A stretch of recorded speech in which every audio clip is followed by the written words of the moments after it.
Hello, ladies and gentlemen, and welcome to the Aurora Smedley podcast, where I speak with you about what the world needs to hear. And in today's episode, I'm going to be speaking about the three kinds of reality and spiritual awakening. I had many people ask me questions about some of my posts earlier saying that you should ignore reality and follow your dreams. So there was some confusion about what does it mean that you're denying reality or ignoring reality.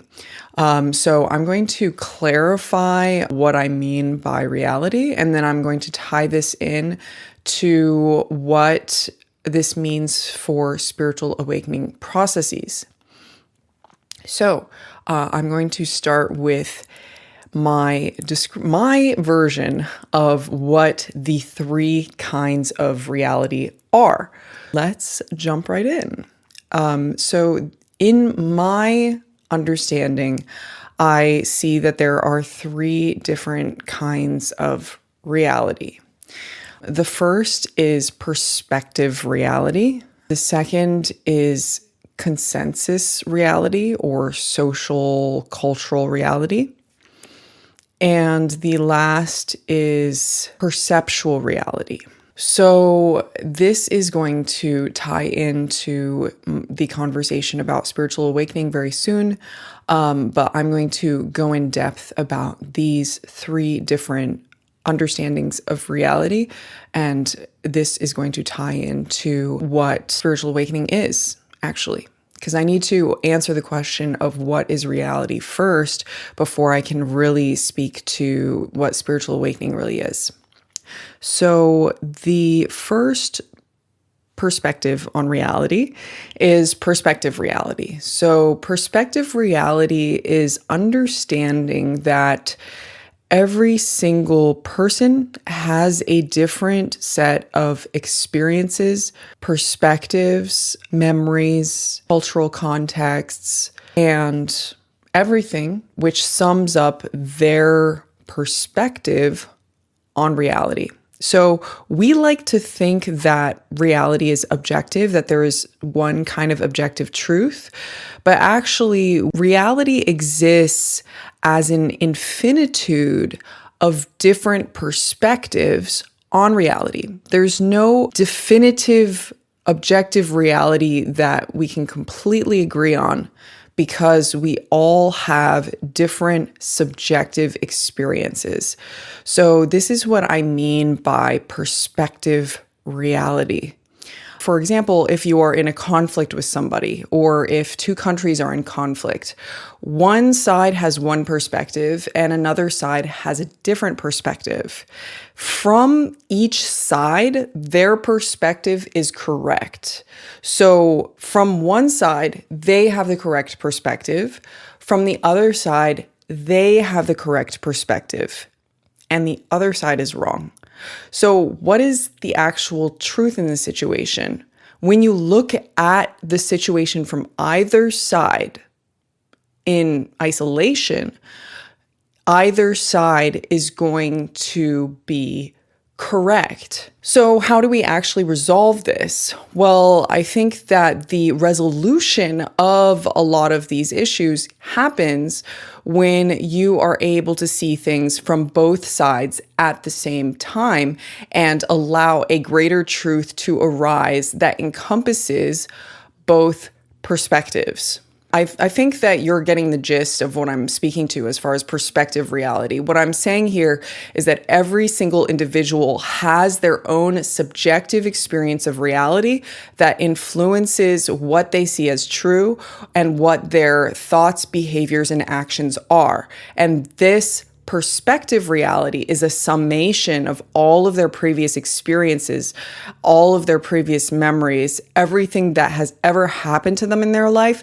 is what creates their perspective reality. The second kind of reality is consensus reality. So consensus reality is the summation of many individuals' perspective realities into what a culture or a society sees as reality.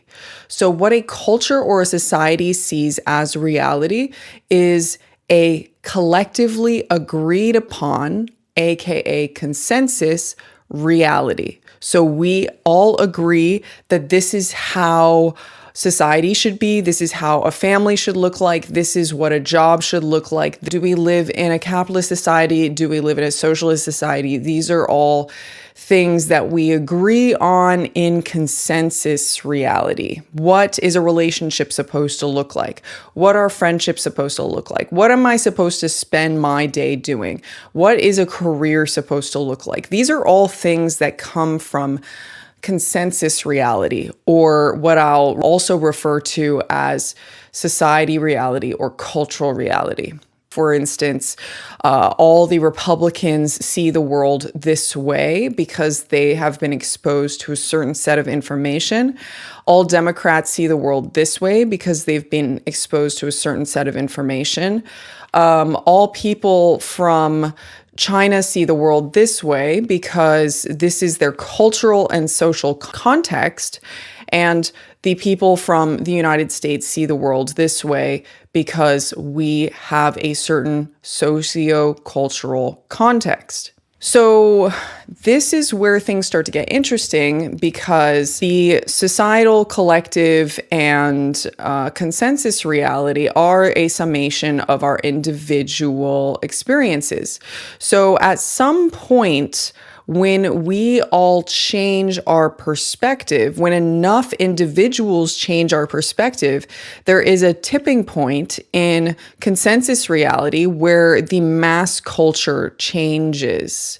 So, for instance, this happens with any kind of new technology or breakthrough technologies, such as with the internet or with flight or with cars. At first, these were very fringe things. Some people might not even know about them, might not know that they exist, might not even believe in them.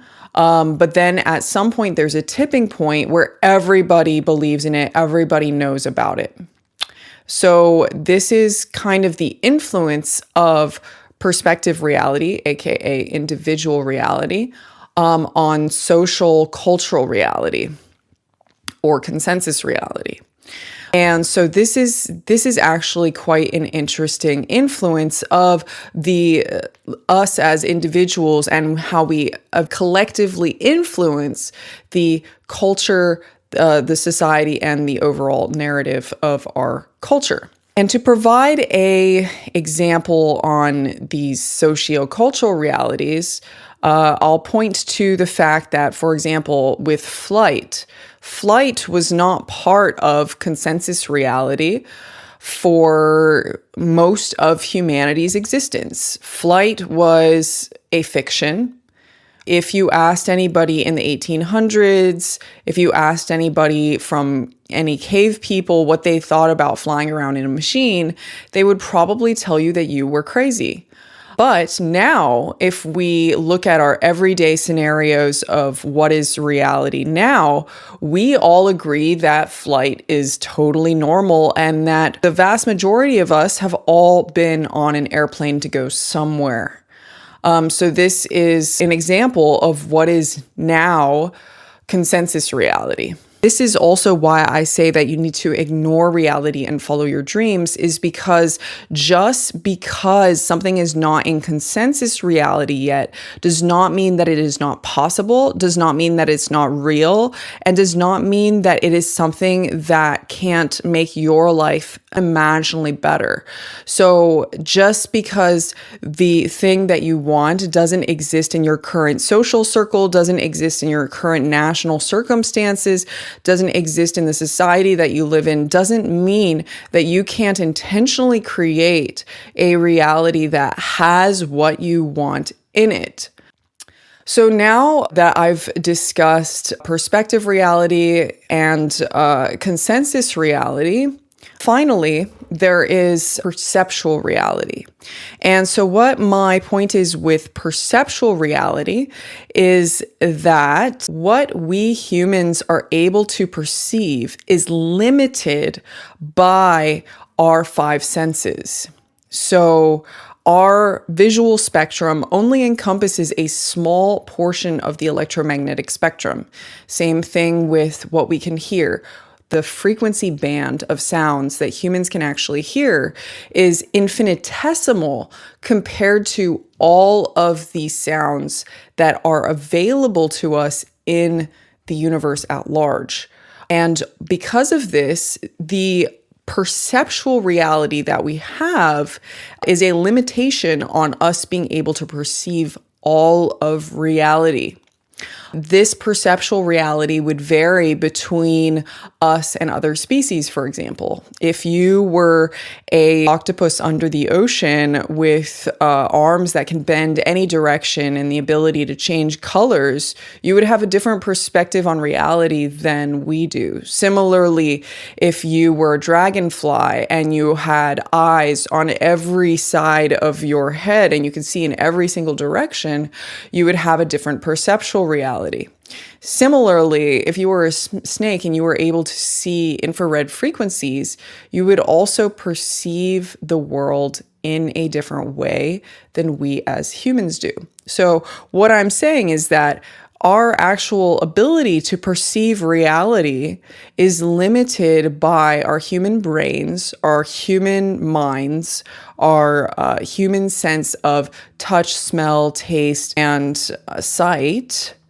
And this limits our ability to see all of reality. This is what I will refer to as perceptual reality.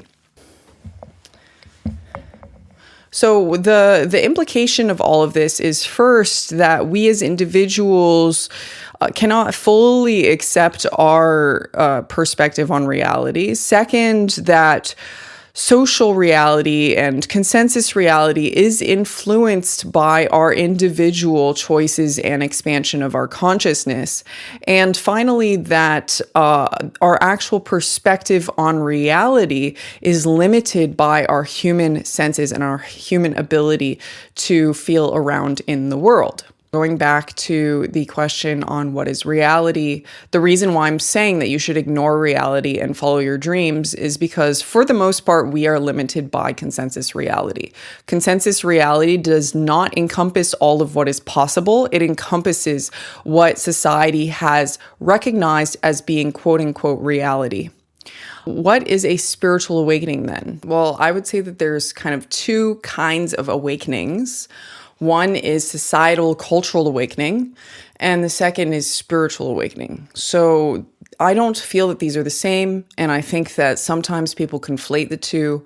The first is when you realize that all of society is our collective dream. It's our collective agreement. It's our collective reality that we have all constructed. It's a collective construct. So when you realize that this reality is a collective construct and that you don't have to participate in it, that you can mold it in the way that you wish, that you can choose to interact with it or not, that is a societal awakening.